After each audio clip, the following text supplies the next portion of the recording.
Afternoon and welcome to today's CLE program, Orders of Protection in Arkansas, Advocacy, Procedure, and Practice. Thank you for spending part of your day with us. We're so glad to have you here. I'm Haleen Ortega, Pro Bono Coordinator, and I'll be serving as your moderator today. We're also joined by our Pro Bono Director, Casey Copeland, and he'll be sharing some closing remarks a little later. Before we get started, we'll just go over some standard housekeeping notes. Today's session is being recorded. After the program, you'll receive your certificate of attendance, evaluation form. We may also follow up with an internal survey, so just keep an eye out for that. You'll also be provided with today's presentation materials. And please use the chat box to submit any questions. I will monitor those and we will reserve some time at the end to address as many as possible. So now that we've covered the logistics, it's my pleasure to introduce today's presenter, Catherine DeMai. Catherine was born and raised in Little Rock and attended college at the University of Central Arkansas before receiving her JD from UALR William H. Bowen School of Law in December of 2021. Catherine was admitted to the Arkansas Bar in May of 22 and began her legal career with the Center for Arkansas Legal Services that June as a staff attorney in the Domestic Justice Work Group. She has continued in that role throughout the consolidation of Center for Arkansas Legal Services with Legal Aid of Arkansas, and now serves as the Assistant Work Group Manager for the Domestic Justice Work Group here. And now, without further ado, please welcome Catherine DeMai. Thank you, Haling, and thank you, Casey, for putting the CLE together. Okay, so I practiced this a few times before we started the Zoom. Let's see if I can remember how to share my screen properly. Okay, all right. Okay, I think that I have done it. All right, so today we are going to be talking about legal advocacy for survivors of domestic violence with a focus on orders of protection. There's my picture. I know Haling just went through my bio, just in case you guys wanted to see that. Okay, so today I want to focus on three main objectives with you guys. First, I want to make sure we're all kind of on the same playing field as far as the general requirements and uses of an order of protection. I am also going to briefly touch on the other protective orders that we have available in Arkansas, just so we kind of know where orders of protection fall in terms of when they're used, when they're appropriate to be used, and the specific functions of an order of protection. Next, I'm going to talk about the potential pitfalls and some of the downstream effects that you should consider anytime that you have an order of protection either by itself or in conjunction with another case like a child custody case or divorce. And then finally, I want to just go over the recent updates to the order protection laws. So certain expansions that we're seeing in how the orders of protection are being used in Arkansas, as well as going over the most recent 2026 appellate decisions, see where they have, reaffirmed kind of what the use and purpose of an order of protection is, see where, again, some of these expansions we're starting to see. So, first topic, the general requirements and the proper uses of an order of protection. As I mentioned, there are three types of protective orders in Arkansas, so I just want us to orient ourselves before we dive into orders of protection in more detail. Okay, so in Arkansas, we have a no contact order, we have a restraining order, and we have an order of protection. So our no contact order, those are going to be our protective orders that show up in criminal cases. And then the restraining order and the order of protection are going to be showing up in our civil cases. I hear these three titles being used interchangeably. Somebody will call a restraining order something that's actually a no contact when it's actually an order of protection. So these terms are unfortunately used interchangeably. And I say unfortunate because they are three separate types of protective orders. They each serve a specific purpose and they're each used in a specific situation.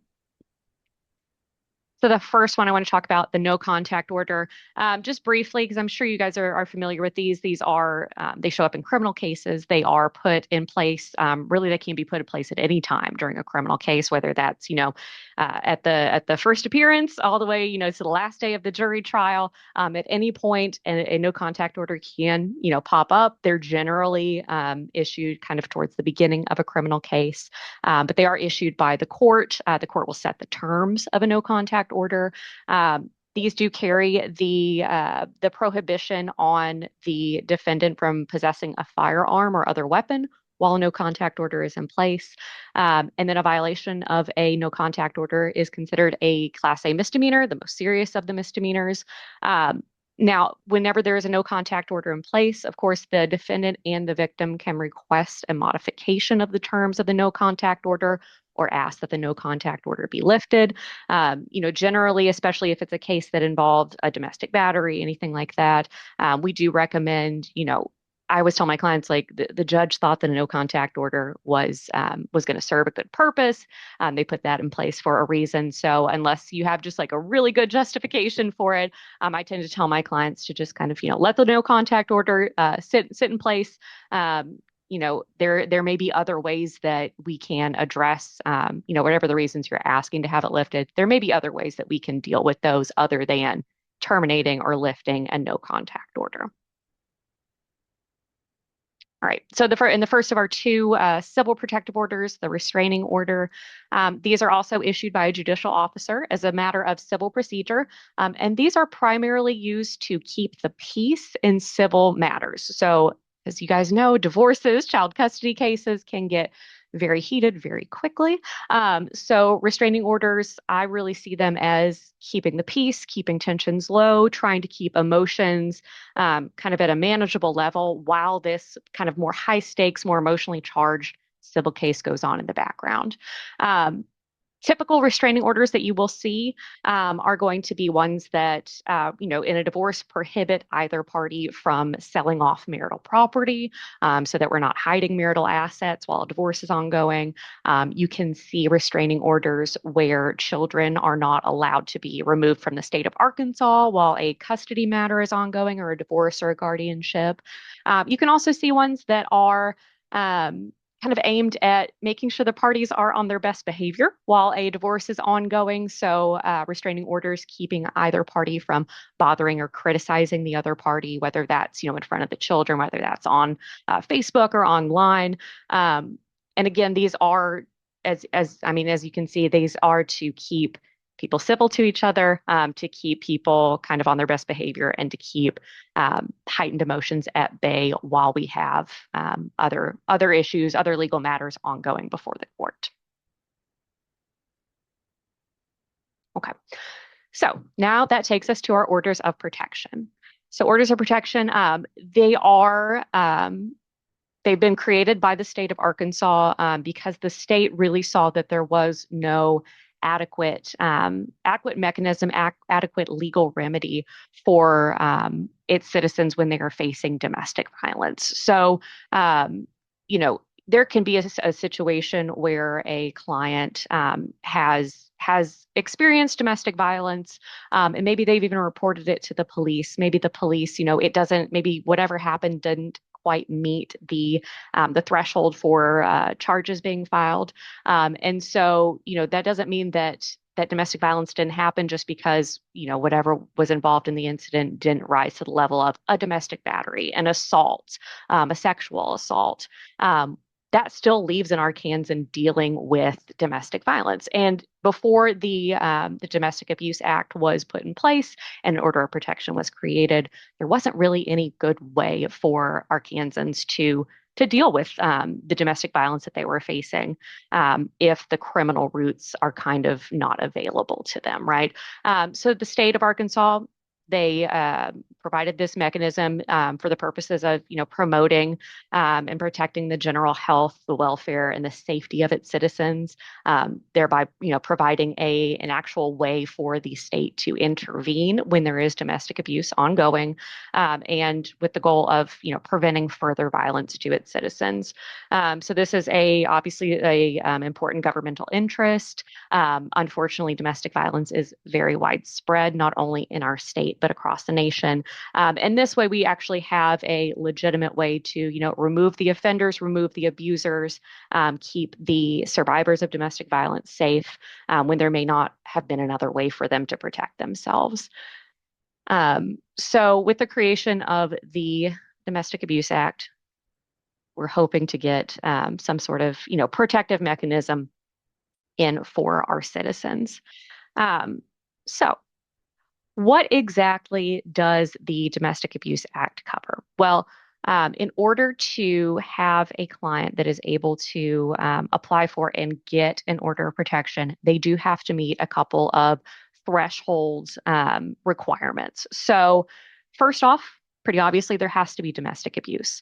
The Arkansas Code defines domestic abuse as physical harm, bodily injury, or assault between family or household members, or the infliction of fear of imminent physical harm, bodily injury, or assault. And that or is very important, and we'll see how that kind of plays into, especially some of the appellate decisions that we've had recently. But just the big take home here is, not only is actual domestic violence, physical harm, bodily injury, um, falling under the domestic abuse definition. It's also the fear. So if an abuser is, threatening a survivor, and that threat is, the survivor thinks that threat could very well be carried through, and they are afraid of facing imminent physical harm or bodily injury from their abuser, that is also going to be considered domestic abuse. Um, the orders of protection also cover any sexual conduct between family or household members that would constitute a crime under the laws of the state, whether that's minors or adults. Again, this is to provide for protection for, maybe there is sexual abuse going on that either maybe doesn't meet the standard for criminal charges, or there's not enough evidence to bring criminal charges of sexual assault or sexual abuse. The order of protection kind of provides a safety net for those situations. Third, you'll see the harassment and video voyeurism. I'll talk a little bit more about these when we go into the law updates and expansions. But again, harassment, we are talking about that, constant texting, constant calling, constant threats of that imminent physical violence or sexual violence that is in like inflicting a fear in the survivor.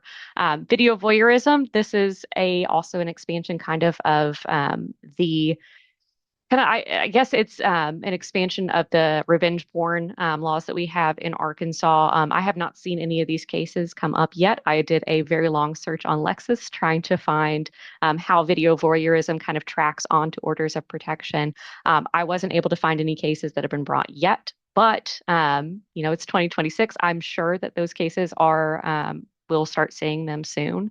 But just kind of let you know, we're not only talking about the actual harm happening to our survivors, we're also talking about the infliction of that fear as falling under the definition of domestic abuse. Next, you have to have what we call a qualifying relationship. This means that, the domestic violence that you are suffering is, in fact, domestic violence.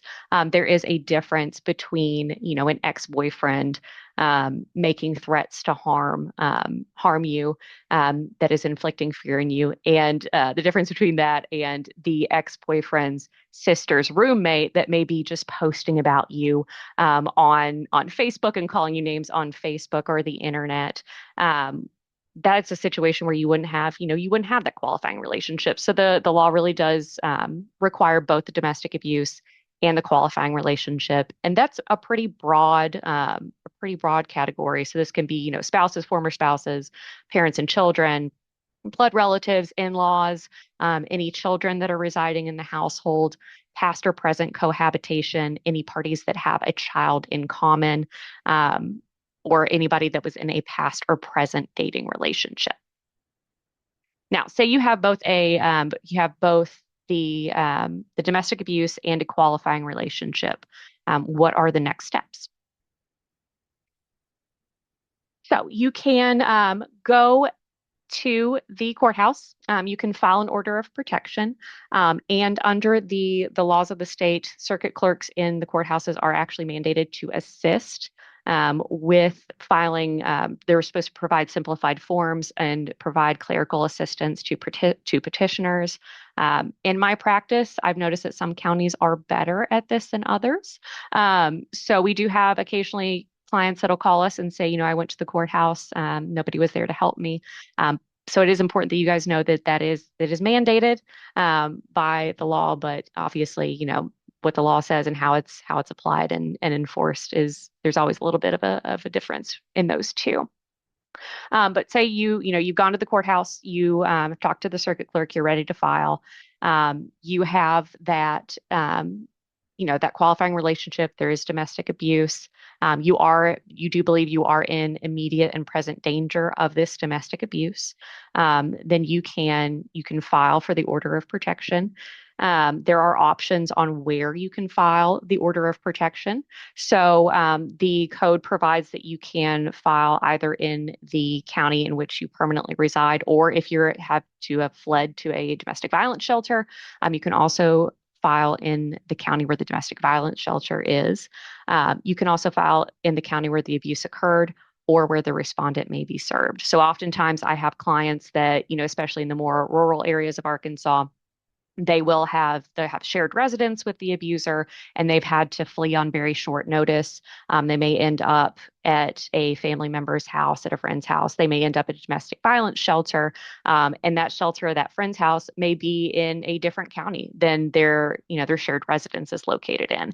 And so the law does provide, trying to keep as many barriers out of the way as possible for our survivors of domestic violence. You can file either where you fled from or where you fled to, as well as these other, where the abuse occurred, where the respondent may be served.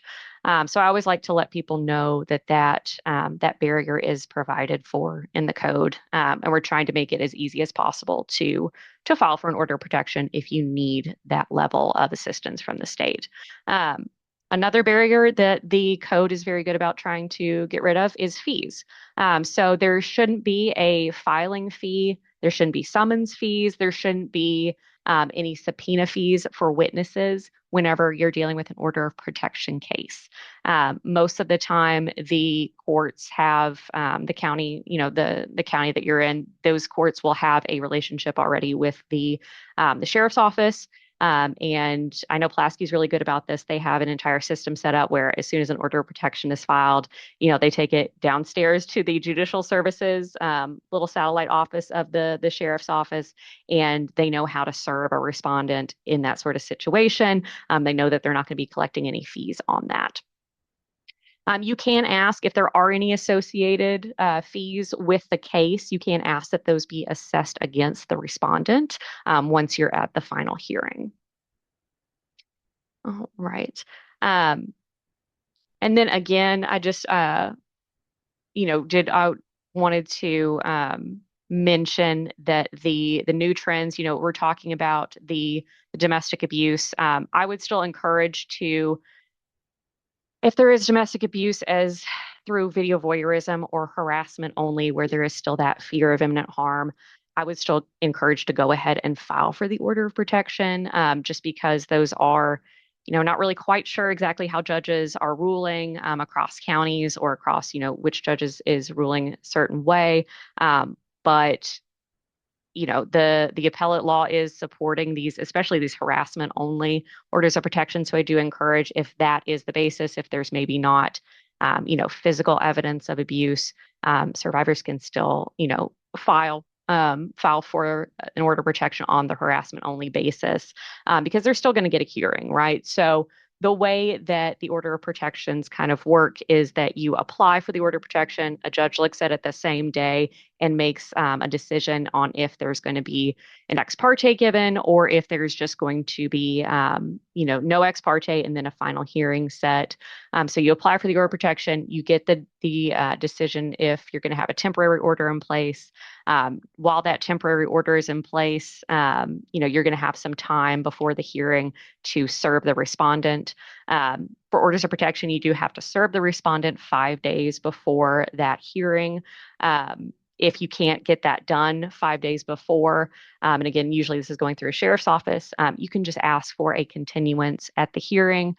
Some judges I know will give you lots of continuances if you're having issues finding the respondents. Some judges are more strict about it, but as long as you're making a good faith effort, there's no harm in asking for a continuance if you're just not able to meet that 5 days before deadline. Um, once the once everybody has noticed and everybody's has gone to the hearing, the judge can, after obviously the hearing and hearing all the evidence and the testimony, the judge can enter an order of protection for anywhere from 6 months up to 10 years. 10 years is going to be the maximum, and violation of an order of protection is also going to be considered a Class A misdemeanor. So make sure that your clients are, recording and documenting any sort of violations that occur while either the ex parte order of protection or the final order of protection is in place. So, what kind of relief can you ask for in order of protection? Really be creative. This is kind of, I think, the coolest feature of orders of protection is that it does allow pretty much anything that you need to have in place to keep you safe from domestic abuse. So obviously, preventing the abuser from being around the survivor's residence or place of employment, place of business. You can provide for temporary custody and visitation rights. Orders of protection courts are not custody courts, though. That's a really big, important thing. For custody, those orders can last, up to 18 years. And as we just saw, the orders of protection can only last 10 years. Anything that is provided for as far as custody or visitation and order of protection is going to be considered temporary. And so, number one, don't file orders. I really discourage you or your clients filing orders of protection to simply kind of litigate these custody concerns. Those are really best done through the custody or the divorce case. And also know that anything that you do get granted in those orders, it's going to be on a more temporary basis than a custody order or divorce decree. One thing I do want to highlight that not a lot of people know about is that you can also provide for the care, control, and custody of pets in orders of protection. Unfortunately, if you've spent any time in domestic violence work, you do know that if an abuser can't get to their preferred victim, they'll often go after people, things that their victim loves or that means a lot to the victim. And unfortunately, that can, I've seen pets uh, mysteriously wind up at the shelter. I've heard of, pets being put down, pets being abused themselves, animal cruelty stuff. So that's something I just like to highlight to people that there is a mechanism in order protection for care, custody, and control of pets, especially if there is a service animal involved. I encourage you to look at that with your client. Orders of protection, any sort of contact from the abuser, whether that be direct or third person contact, they can't send messages to the survivor. And then really any other sort of relief that is deemed necessary to keep the domestic violence at bay. Also need to be aware that there is the civil standby, which is where a law enforcement agent can assist the survivor in either gaining possession of their dwelling or any sort of personal items that they may have had to leave behind in a shared residence when they fled the household to protect themselves from domestic violence. So, question I also often get is if the abuser is allowed to be present during these civil standbys. And that's really going to come down to kind of the ownership particulars. Obviously, the law enforcement agent can't prevent a homeowner from being on their own property. But if, the survivor is the one that owns the property, they just had to flee it for their own safety, then, we can't exclude the abuser from that property while the civil standby takes place. Okay. Um, some last tidbits. So whenever there's an order of protection in place, a violation occurs, a law enforcement agent can arrest the respondent without the need for a warrant, and they don't have to see the violation occur in front of them. Um, the orders of protection also carry that prohibition on gun possession or firearm possession while an order of protection is in place. That was recently upheld by the U.S. Supreme Court. So it is not considered a violation of the Second Amendment to prohibit a domestic abuser from possessing a firearm while an order of protection is in place. That's another sort of enforcement issue, which I think is pretty obvious. First off, Arkansas is a pro-gun state. And so enforcement is inconsistent at times. Also, there is no such thing as like a magic domestic abuser gun lockbox behind every judge's, chambers where, as soon as an order of protection is put in place, all the guns that are possessed by the abuser magically go to that lockbox. So there's obviously this enforcement issue. Practically speaking, I typically see when orders of protection are put in place, the judge will ask the respondent, do you have any firearms in your possession? Is there anybody that can come and take possession of those firearms while this order of protection is in place? Obviously, it's easy to lie in that sort of situation, but that's, I think, kind of the best way we can seek to enforce that aspect of it. Also, if there is proof or the respondent is maybe caught with a firearm while an order of protection is in place, that can be considered a violation. So if there is, evidence of possession of a firearm when an order of protection is in place, I would have your clients refer that to the prosecuting attorney's office, get the prosecuting attorney's attention on that. Again, it's going to kind of be up to the prosecutor if any action is going to be taken on that. But it's an important thing to know. There is a slight exception for law enforcement and military, but the exception only applies when the respondent is on duty. Again, enforcement issues, right? But as long as they are off duty and there's an order of protection in place, they shouldn't have possession of their firearm. Um, Finally, valid order of protection. It is enforceable where issued and in all jurisdictions.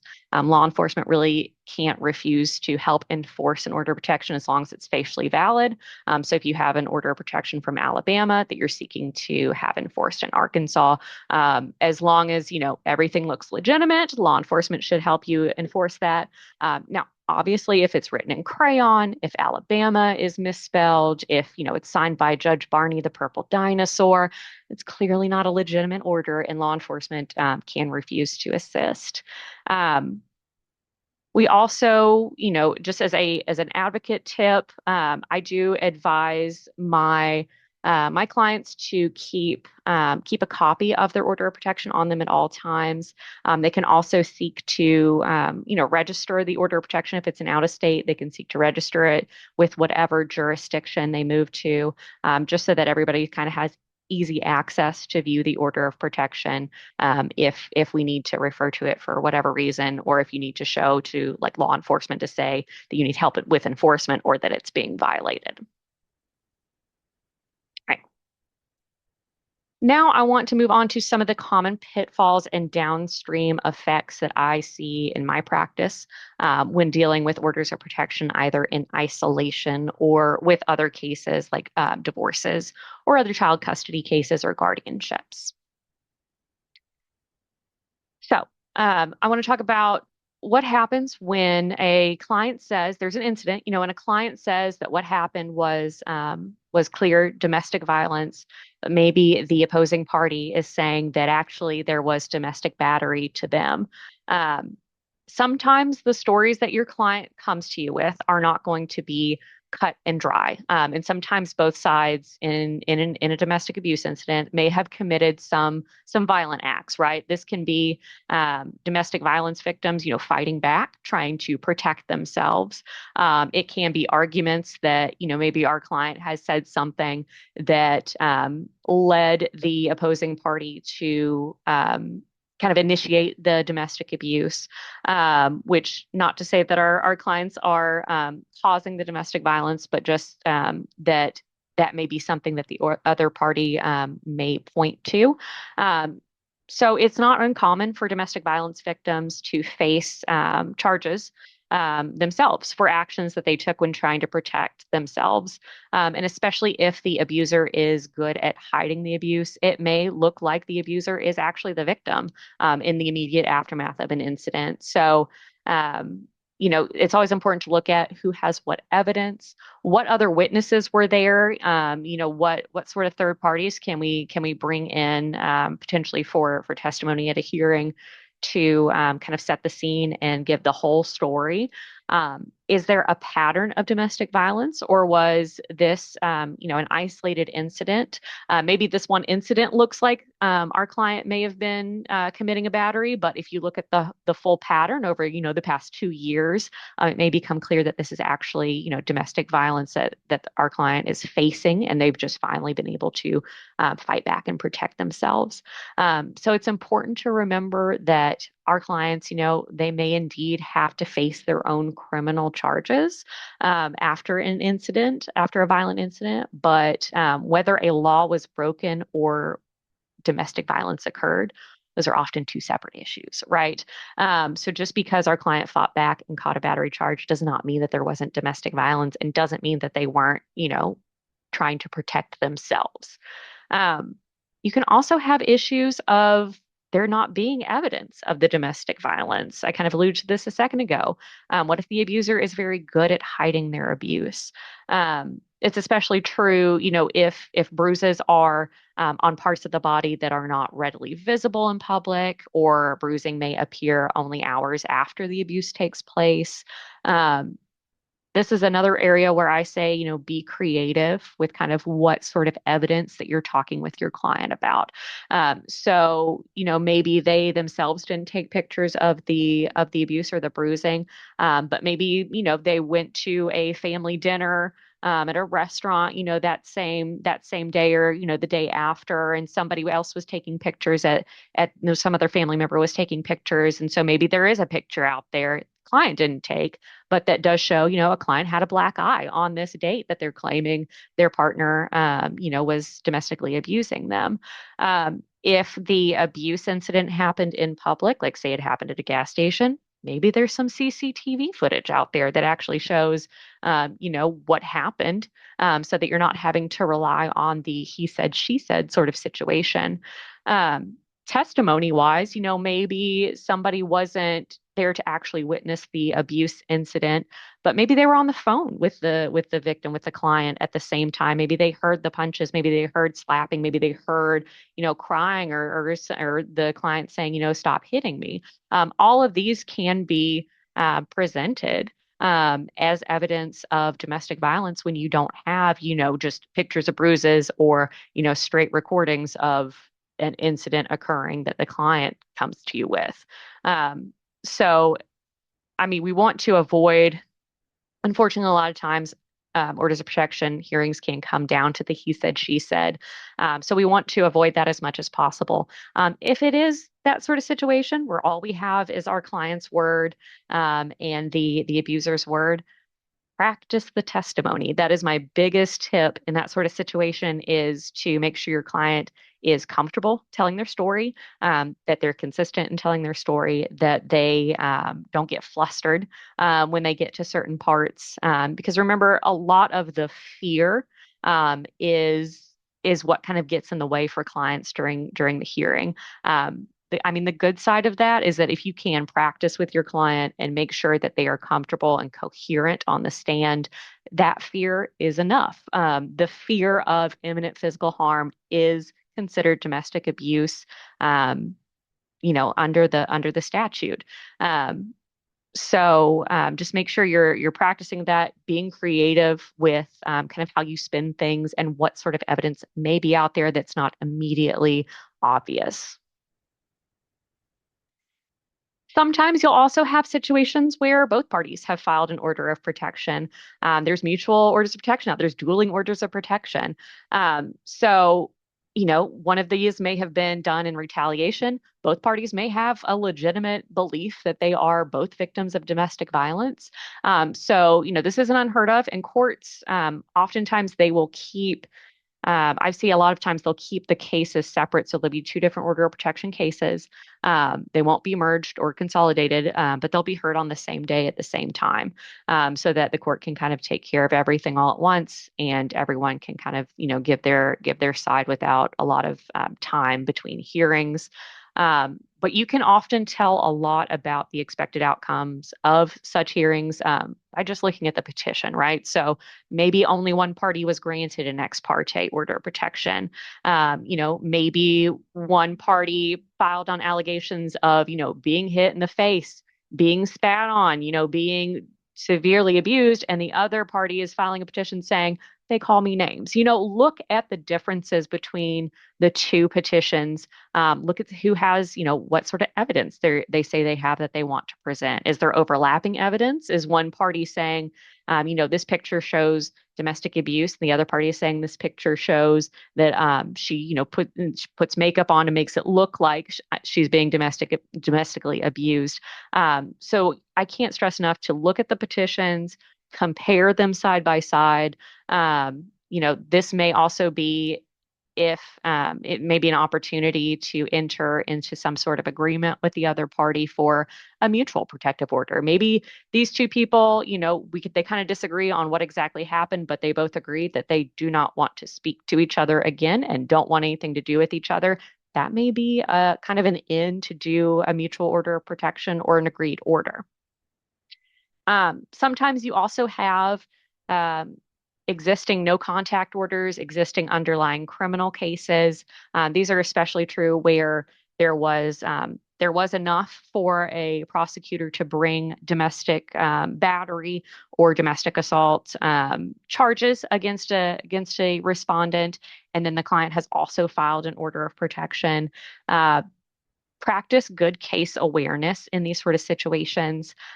Make sure that you understand, not only what's happening in your order of protection case for your client, but also what's happening in the criminal case. When are the hearings? What is there going to be a plea deal? Kind of see what's going on in that case. Some judges will continue if there is a criminal case and order of protection about the same sort of conduct and facts.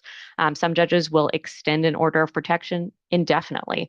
A lot of times that's because they know, if the respondent gets on the stand for the order of protection, which that case is probably going to move a lot faster than a criminal case. But if they get on the stand during the order of protection and give testimony, that can be used against them in the criminal proceedings. So a lot of times, I know in Faulkner County especially, orders of protection will just keep getting continued and continued and continued. New ex partes are new temporary, excuse me, are entered over and over again to allow the criminal case to resolve, and then the order of protection will be heard. It's also a good idea to look at what sort of coverage the no contact order gives. There are, like I said, there's more kind of creative things that you can do in an order of protection than a no contact order. So it may be that the no contact order provides, ample protection for the client and they're happy with the no contact order. Maybe an order of protection isn't necessarily needed, but maybe there are shortfalls in the no contact order. And so it would make sense to do an order of protection. Maybe there is, again, the issue of was a crime committed versus was domestic violence committed are two separate issues. So maybe the criminal case gets resolved as like a not guilty, the no contact order falls away, and the client is still at risk of domestic violence. Maybe a good situation to actually do and follow through with an order of protection, even if there was that criminal case. Um, Occasionally, I will see where orders of protection are denied due to the existing coverage of a no contact order. I don't see that very often. Obviously, there are issues with that because they are two separate legal problems and legal matters. But just again, that's another reason you should be, practice good case awareness, know what's going on in the criminal case, know what the no contact order does or doesn't do, and if an order of protection can be used to legitimately kind of, bridge that gap.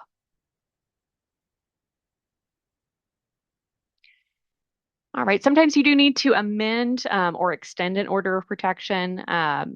Amending an order of protection, sometimes these can be agreed upon without the need for a full additional hearing. Your client should always be, though, considering their safety first if they're considering amending an order of protection, especially if it's to, maybe they've moved, maybe they need to include a new residential address.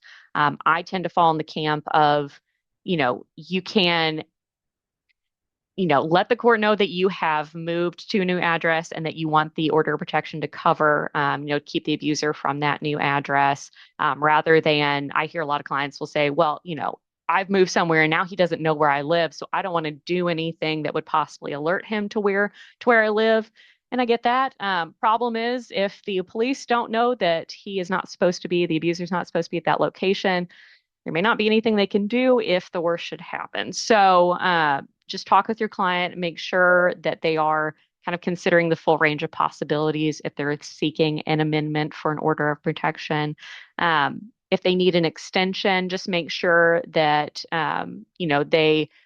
they tell you that before the order of protection expires. You really can't extend an order of protection once it expires. You would have to file for a new one based on some sort of new domestic violence. But if you do have a situation, maybe you got a 10-year order of protection and, everything's great for the first 9.5 years. And then in that last 6 months, the abuser starts, trying to contact the client, trying to, in threaten the client.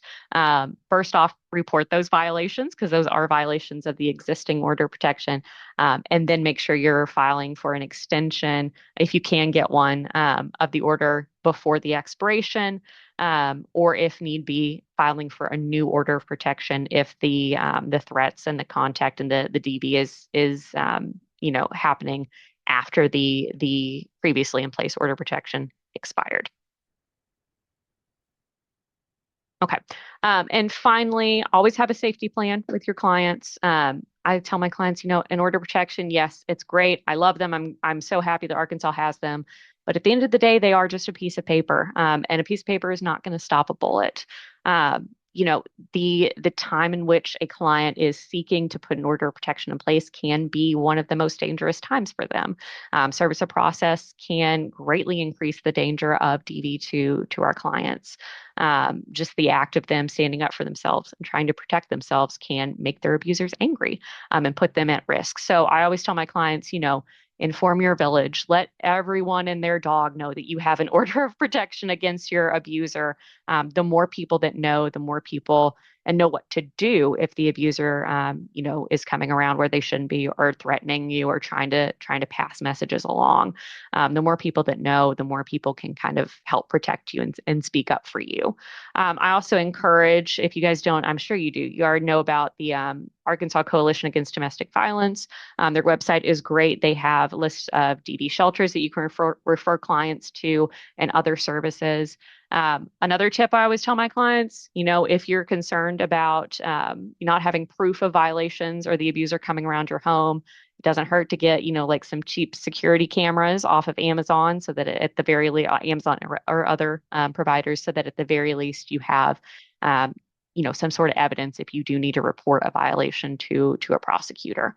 And then I also, part of the materials that you guys will be getting is Legal Aid gives a list of resources, DV shelters, where to find those, how to ask for criminal charges, various other sort of crime victim reparation resources. We have a list of those that we give to all of our order of protection clients, so that you will also get those with the presentation materials. Okay, pretty quickly. Just want to go over some of the recent law expansions and the 2026 appellate updates. So I'm going to be kind of focusing on these 5 cases: Sim Hauser, Stone, Herndon v. Matthews, Kinsey v. Ford, and the Greenwood case. So The appellate court recently reiterated and reaffirmed that inflicting a fear of domestic violence is itself domestic violence. So in Simhauser v. Simhauser, this was a case where the parties were married in like January 2021, and the wife filed for divorce in 2023. There was a standing order that prohibited harassment. The husband while the divorce was ongoing, the husband called the wife 36 times in 8 hours, would make, 14 Facebook audio calls daily. And this would just go on and on and on. The husband had made threats to kill the wife's friends and return to Arkansas to harm people. The husband did have some mental health issues and also access to firearms. The husband had lunch at the wife's daughters, and the wife's mother. And the court, the wife got an order of protection that was a 10-year order of protection, and the husband, appealed that decision. And the appeals court did say that, where this husband, had threatened to kill the wife's friends, lunged at her and her family members. And the wife did testify that she feared that the husband would show up at the house to kill her. The trial court was proper in finding that domestic abuse did occur, sufficient for a 10-year order of protection, despite the absence of physical injury. So they made sure to highlight that domestic abuse is also includes the infliction of fear. And that, proof of injury, um, or the lack of physical injury does not mean that domestic abuse didn't occur, because it is that fear, that infliction of the fear, that is also domestic abuse under the definition, and it does not rely solely on there being a physical injury. Stone v. Stone talks about how we're talking about the victim's fear, right? This is not a reasonable person standard when we're talking about orders of protection. We are talking about, does the victim have a legitimate fear of the domestic abuse or being harmed? So in this case, it came out of a custody case, and it was an order of protection that came out of custody case where the father had called the mother to his home at 5 a.m., which is an unusual time. The parties didn't usually do this, but called the mother to his home at 5 a.m. to pick up the child. Upon arrival, the father isolated the mother in a bedroom and demanded that the mother prove sobriety. The father made explicit death threats, saying the best day of his life was going to be when she is in an effing grave, when she's effing dead. He also physically shoved the mother and blocked her from leaving while holding the child. The mother did record the interaction and did testify that she was terrified of being harmed and of the father. And the court in that situation did, the mother got a 1-year order of protection. The father appealed, and the court did say that, especially when, the threats were made specifically towards the mother, about, her being in an effing grave, and the mother did testify that she was terrified. Um, there was enough evidence to support a finding of domestic abuse through infliction of fear of imminent physical harm, and that it is the victim's fear, based on the circumstances, that the circuit court is to weigh and ascertain, and that domestic violence does not only include actual violence, it also encompasses the fear, and that the focus of the trial court's inquiry is on whether there is, conduct in the record that supports the victim's fear of imminent physical harm. Herndon v. Matthews. So this is a case that, again, reiterates that orders of protection are not custody courts. They are custody is a separate thing from an order of protection. An order of protection is not the proper format to litigate custody concerns. So in this was kind of a strange case where the mother had filed for an order of protection for herself and her son, against the father of her child. The father had signed a birth certificate, and I think also maybe an acknowledgement of paternity, but paternity had never been judicially established by a court order. So, mom gets to the order of protection hearing, thinking that she is there only for an order of protection hearing. And the court, for some reason, sua sponte just started addressing visitation, despite, nobody had asked for the court to talk about visitation at this hearing. The dad hadn't even had paternity established. There was no evidence presented at the hearing regarding the minor child's best interest. Um, you know, this also, I mean, nobody had even told either party. This was literally just the court saying, and now we're going to talk about visitation. And so the mother, afterwards, the mother did appeal. And the appeals court said, yeah, orders of protection courts are just for the matter of if there was domestic abuse sufficient to have, an order of protection put in place. Wasn't proper for the court to just on its own accord start talking about visitation, especially since the dad hadn't had paternity established. Not only was that not proper, but mom's due process rights were violated because nobody had put her on notice that visitation would even be an issue. And that, again, orders of protection hearings are solely to decide whether a petitioner is entitled to an order of protection. So if there are custody, temporary custody or child support decisions, obviously you got to have notice to parties that that's going to be taken up by the court. And also those are always going to be temporary. There is a domestic relations, a custody, kind of way of dealing with these issues, and it is not through an order of protection filing. Um, Courts have also said that exposing a child to domestic violence can itself be considered domestic abuse. Um, Oops, sorry. So in this case, the child had actually testified in camera that she was terrified of the father. The mother and the father had lived in Louisiana. The mother had received threatening videos from the father, and the mother had then fled to Arkansas to a domestic violence shelter and filed her order of protection. The mother alleged multiple incidents of domestic abuse over the preceding 3 years, including death threats and physical violence. The minor child also testified that she had witnessed the domestic violence. She had almost been hit by a chair the father threw at the mom, and the child had been hit with a belt. And so, number one, the court found that it was proper for mom to file in Arkansas, even though that's where she had fled to. So that's number one. You can file wherever you are, whether the where the abuse occurs, where the respondent is likely to be served, even if that means you're filing from a domestic violence shelter. And then also the circuit court found the mother's testimony and the child's testimony credible, even though the child had not. Um, had threats made to the child. The child was present when some of the domestic violence was going on. The child had witnessed that domestic violence, and the child did testify that she was therefore afraid of her father because of what she had witnessed.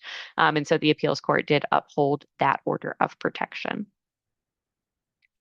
So, last, before we go to questions, some of the takeaways from the recent appellate decisions, inflicting fear is itself domestic violence under an order of protection. We're talking about the victim's fear, not a reasonable person's. Order of protection hearings are not for the purposes of custody. They are for the purposes of determining if domestic violence occurred. An order of protection is appropriate. And then exposing a child to domestic violence can itself be domestic abuse. Okay. I know I went through that pretty quickly because I think I stayed on time pretty well. And like I said, I will be sending you guys, or you will be getting with the presentation materials, a list of domestic violence resources, so that if you guys are just trying to see what resources are out there for domestic violence survivors, or you have an order of protection client, you can have somewhere to start and a handout that you can give them so that they can have kind of a list of resources for themselves. Thank you, Catherine. We do have a couple questions for Sure. you. The first one is, do circuit clerks have access to interpretation services in case someone needs help and isn't comfortable communicating in English? I think that it's probably, I know that you have access to interpreters at the hearing stage, right? I'm not sure about in the courthouse or in the clerk's office when you're trying to file. I suspect it's probably like I would feel more comfortable saying that Pulaski could get you taken care of rather than one of the more rural counties. So I think it probably depends. I know at the hearings themselves, you should be able to request and be provided with an interpreter. Thank you. And our second and final question, what if the victim doesn't have house keys and the abuser won't open the door even when law enforcement is present? Is that just going to be a contempt motion? Possibly, and probably unless you have a law enforcement agency that is just really gung ho about, nope, there's no order of protection. This survivor has a right to get her personal property. It may be a situation where the officer says, he's not going to open the door for you to go get your property, so he's going to have to put it out on the doorstep, and you come by, with a law enforcement present as for a civil standby, come by and get it. Uh, yeah, worst case, if you can't actually retrieve during a civil standby, retrieve that property, yeah, you are probably going to need to file a contempt motion and get a show cause order, have that hearing, and then get an order from a judge. Thank you. We did have one other question regarding the distinction between criminal and civil. Um, well, Jennifer, can you just put your question in the chat?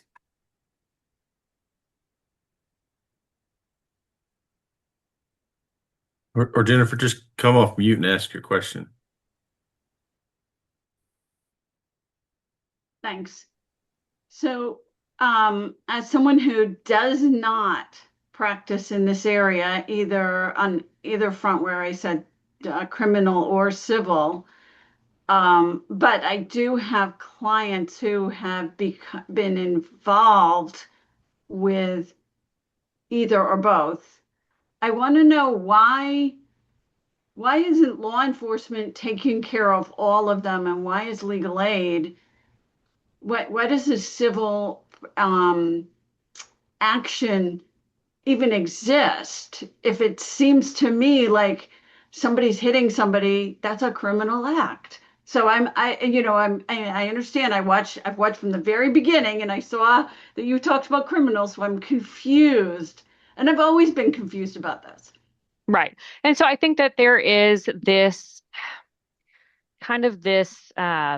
gap, right, between, like you said, if somebody's hitting somebody, that's a crime. And I agree with you. We don't always have, I think, probably the right sort of evidence for a prosecutor to press charges and to bring an actual case in front of the state. There's also different levels of, proof standards, what needs to be shown in a criminal case to say that a law has been or a crime has been committed and a law has been broken. That's a higher sort of threshold to meet than an order of protection, right? Order of protection, and I always get my standards of proof, but it's a much lower standard of proof that you have to show to say I'm being domestically abused or I'm afraid that they're going to domestically abuse me, even if they haven't ever been hit. If that's a valid fear, that threshold for me for proving that is, I would think, lower than in a criminal case, right? And so if there's not enough to meet, prosecution and to meet conviction in a criminal matter, the state still has recognized these people are still, whether they can, fully prove it in a criminal court or not, they're still facing domestic violence. And so there needs to be some sort of mechanism available to these survivors to say, I may not have pictures of bruises. I may not have the abuser saying, yes, I hit her. I may not have hard evidence of abuse that would be enough in a criminal case, but I still have this fear that I'm being abused, or that I'm going to be abused. That fear is credible. That fear is valid, and I need some sort of protection. And so it is the state. I hear what you're saying, but I do think, in a perfect world, probably every instance of abuse would be properly dealt with by law enforcement and the criminal courts. But we don't live in a perfect world, and I think this is probably the state trying to get us a little closer to that perfect world, trying to get us closer to a world where survivors of domestic abuse, even if they don't have a solid criminal case, can still get some sort of relief. I don't know if that answered your question. Sure. I mean, There's a basically that standard of proof was good. And then but I have another question. And is that, do we get people coming to us who have failed? Yes, Okay. in the criminal court. Yeah, absolutely. Yeah. Dylan and Kelsey, go ahead and unmute yourselves and add your chat if you like. Sure. I've got a case where the biological dad consented to the step parent adoption of his kids last year, but he's continued to harass the children, the teenage children, maybe meets the standard. But after the adoption, so the family, Right. the legal family relationships have been severed. So Right. there's a question of whether they're still available for protection under the statute. And number one, I think that might be not really to your question, but I think that might be a situation where you would like to look at criminal harassment charges, maybe, and talk with a criminal attorney, just to kind of sidestep the issue of the parental relationship being severed. But let me look back at the definition because I want to say present or past cohabitation. If biodad ever lived with the kids, that's a past cohabitation, and I would think that may qualify under that, even though they're not legally parent-child anymore. Kelsey, Thank did you. you want to add, or was that just you want to leave that in the chat?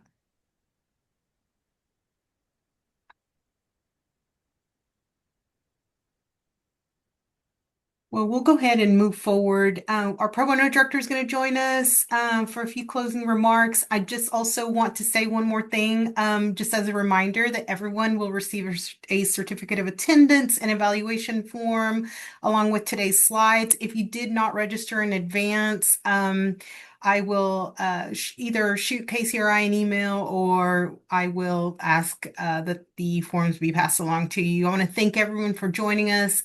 Casey, please enter for a few closing remarks. Yeah, and I just want to thank Catherine. You did a wonderful job. I think that was very informative, very professionally presented, and it's clear that you and legal aid are at the forefront of this area of the law. So really appreciate Catherine putting this on for us today. But do want to talk a little bit about some pro bono issues. So I hope everyone can see that okay. So my name is Casey Copeland. I am the pro bono director here at Legal Aid. Been here for almost 2 years. And some of the issues that we have, how do I advance? Okay, here, sorry. All right. We currently have 29 pro bono cases that are needing placement with volunteer attorneys. Those include 4 bankruptcies, 12 divorces, 3 custody cases, and divorce custody cases are always our biggest caseload to try to get placed.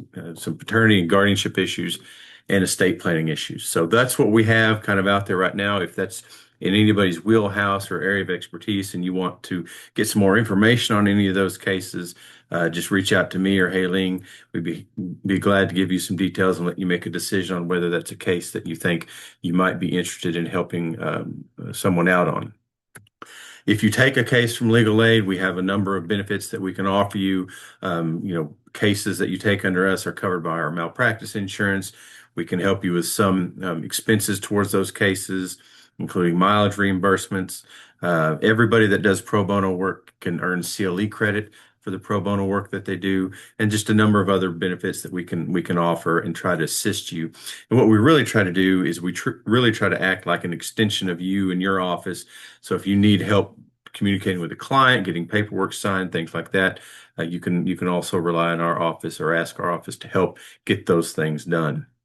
In addition to taking on cases, we also have a number of opportunities to volunteer at clinics. Next week, we'll be in Searcy for some record sealing, followed by a veterans clinic in Harrison later this month. Then we have another record sealing clinic in Cabot on August 6th. And then there's a list of some other stuff coming up, and we're always adding to this list. Things are popping up for us, and we have clinics that come on and go off our calendar at any time. If you're interested in coming to any of those, we'd be glad to have you there. Even if it's not something you do, we can set up a short training session over lunch like this and go over whether it's record sealing or estate planning or family law. If it's not something you typically do, we don't ask you to go into it without any kind of assistance, and we'll try to do a refresher course for you on those sorts of things. If you do come to a clinic, we've got a little checklist. We hope you get prepared. We've got forms and templates, and really we just ask you to come with your JD basically, and sit down and talk to clients, provide them with some assistance or advice. Our attorneys are there. We'll have interns there and staff to assist you with getting documents prepared and printed and signed and all those sorts of things. So if you've never been to a pro bono clinic before, really want to encourage you to try to find an opportunity to come and help us out at some point. Because in the end, Arkansas has, I think the last number I saw was we have over 450,000 low income neighbors in this state. And legal aid, although we are one of the larger law firms now, cannot even touch, a fraction of a fraction of a fraction of that. And so our attorneys work very hard trying to provide direct assistance, but we still rely a lot on private attorneys to come in and do pro bono work. And we don't ask you to do that alone. We want to help. We want to be a part of that and help you help those people that can't afford the assistance that they need. So with that, just want to thank you all for attending today. Again, Catherine, you did a wonderful job. Hailing, thanks for running the show for us. And if there are any other questions, we'd be happy to take them now. But otherwise, I'll let you all go about your day. All right. Thank you all very much.